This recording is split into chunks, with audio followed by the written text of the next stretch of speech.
बढ़ते आगे, जोधपुर में कोचिंग सेंटर के पास फायरिंग का एक मामला सामने आया है। इस दौरान कंपटीशन एग्जाम की तैयारी कर रही एक छात्रा को कोहनी में गोली लग गई है और छात्रा कोचिंग सेंटर के पास एक दुकान पर चाय पी रही थी।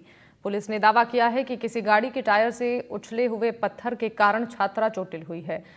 हालांकि जब छात्रा को हॉस्पिटल में एक्सरे करवाया गया तो उसमें गोली नजर आई है। इसके बाद पुलिस हरकत में आई और मौके से सबूत जुटाए। घटना मानजी का हत्था इलाके की है। जानकारी के मुताबिक छात्रा रेणु विश्नोई बुधवार शाम करीब 6 बजे अपनी दोस्त के साथ कोचिंग सेंटर के पास चाय की दुकान पर बैठी थी। इस दौरान एक रिटायर्ड सैनिक भी पास में चाय पी रहे थे। इसी दौरान रिटायर्ड सैनिक को कुछ आवाज सुनाई दी जो उनकी कार की बोनट से टकराने से आई थी। उन्होंने कार के पास जाकर देखा तो बोनट पर निशान नजर आया। वहीं चाय पी रही रेणु विश्नोई की कोहनी से खून बह रहा था।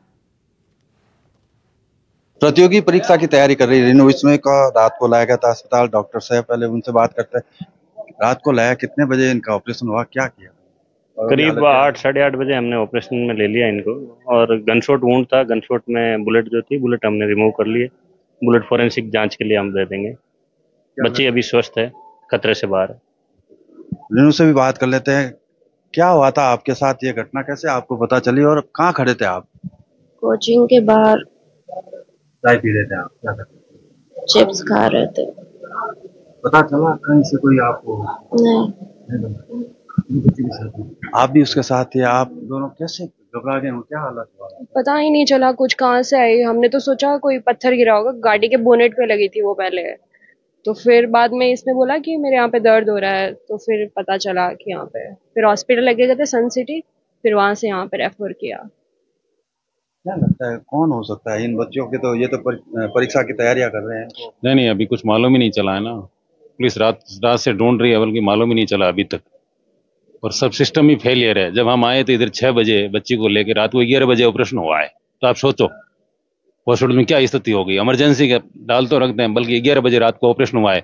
और जो गोली रहती है उसके अंदर जहर कितना होता है, तुरंत इमीडिएटली खाली डॉक्यूमेंट के बारे में घूमना पड़ता है। 11 बजे ऑपरेशन हुआ, रात को मैं खुद साथ में था। ये मेरी बच्ची भी इस बच्ची के साथ में थी। पुलिस प्रशासन अभी तक उसको ढूंढ नहीं पाया कि गोली कहां से चली। सबसे बड़ी बात है, इस घटना को लेकर पूर्व मुख्यमंत्री अशोक गहलोत ने भी ट्वीट करके सरकार से सवाल खड़े किए हैं सुरक्षा व्यवस्था पर। जिस तरह से राज्य स्तरीय स्वतंत्रता दिवस समारोह जो मनाया जा रहा है और उसके बीच में, सुरक्षा के बीच में इस तरह की घटना होना वाकई प्रशासन के लिए चुनौती है। वहीं परिवार और जो है बच्ची के साथ सहेली, उनके पिता और अन्य लोग जो है पुलिस की व्यवस्थाओं पर सवाल खड़े कर रहे हैं। लेकिन कह सकते हैं रेणु विश्नोई अब खतरे से बाहर है। अब से कुछ देर बाद उसे छुट्टी दे दी जाएगी।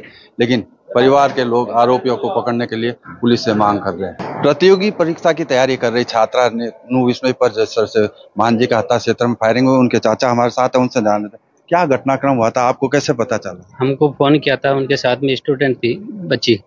उन्होंने भतीजे को फोन लगाया कि तो मेरी बच्ची की गोली लगी है और उसको हॉस्पिटल ले जा रहे हैं। कि तुरंत भाई भतीजे ने हमको फ़ोन लगाया गांव पे, तो हम गांव से आए और उनके मम्मी पापा भी आए और उसको तुरंत एमडीएम ले आए। एमडीएम में रात 4 घंटे तक वहाँ इंतज़ार किया था। उसके बाद में उनकी गोली निकली। गोली निकालने के बाद में हम पुलिस को रिपोर्ट दर्ज कराई। रिपोर्ट दर्ज कराने के बाद में रात सुबह तक 4 बज गए थे। कमिश्नर साहब आए थे, डीसीपी भी आए थे, लेकिन उसके बाद में अभी तक खुलासा हुआ ही नहीं। क्या जाँच कर रहे हैं, जाँच कर रहे हैं, अभी तक जाँच कुछ नहीं हुआ। इनके साथ 2 लोग और थे, क्या लगता है कोई आपसी रंजिश तो नहीं? हमारे अभी तक तो कोई आपसी रंजिश नहीं है। सिर्फ वो ऐसे ही की तैयारी करने के लिए उनकी क्या रंजिश है। ये गोली कैसे चली, क्यों चली है, ये अभी तक हमको भी पता नहीं। ये तो चाय पीने बाहर आई थी। ये चाय पीने ब्रेक के लिए बाहर आई थी।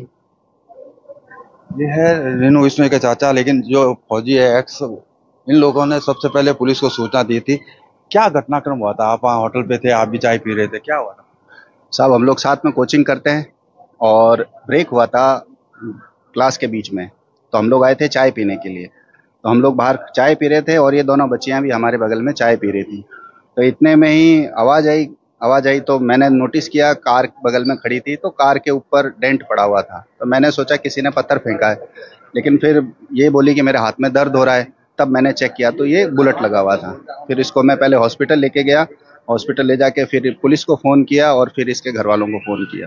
ये जो घटना हुई थी, क्या वहाँ 4 फायर हुए थे या एक ही हुआ था? रात को आप लोग भी मौके पे थे, मैं भी आया था वहाँ पर, क्या देख वहाँ मिला? अब सर फायर कितने हुए ये हमें पता नहीं, क्योंकि हम लोग बातें कर रहे थे और वहाँ पे भीड़ रहती है, ब्रेक हुआ था, काफ़ी बच्चे वहाँ प्रेजेंट थे, तो आवाज़ इतनी थी कि हमें सुनाई कुछ दिया नहीं, लेकिन वो बोनेट पे जो आवाज़ आई थी वो सुनाई दी थी।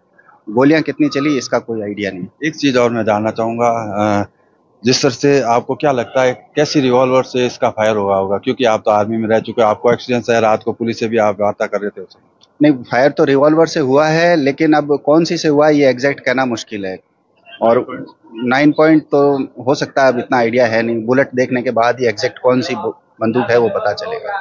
बाकी है रिवॉल्वर, राइफल नहीं है। बिल्कुल, आप देख सकते हैं प्रत्यक्षदर्शी साथ थे, उनके सामने उस बच्ची के गोली लगी है, उनके चाचा है जो गांव से सूचना मिलने के बाद पहुंचे। फिलहाल अस्पताल के वार्ड में उसका ऑपरेशन के बाद में अगर कह सकते हैं इलाज चल रहा है। डॉक्टरों ने खतरे से बाहर बताया, लेकिन परिवार वालों का ये कहना है कि जब तक अभी तक के मतलब घटना के बाद भी पुलिस ने इस मामले का पूरा खुलासा नहीं किया है। जोधपुर से एनडीटीवी के लिए अरुण हर्ष की रिपोर्ट। जोधपुर में किसने फायरिंग की और पुलिस के लिए अब ये सवाल बना हुआ है। गोली चलने के बाद घटना के बाद से स्थानीय पुलिस अलर्ट मोड पर है। पुलिस के हाथ अब तक खाली हैं। आरोपी की तलाश में पुलिस जुटी हुई है। सीसीटीवी कैमरे के माध्यम से फायर करने वाले का पता लगाने की कोशिश की जा रही है। रिपोर्ट देखिए।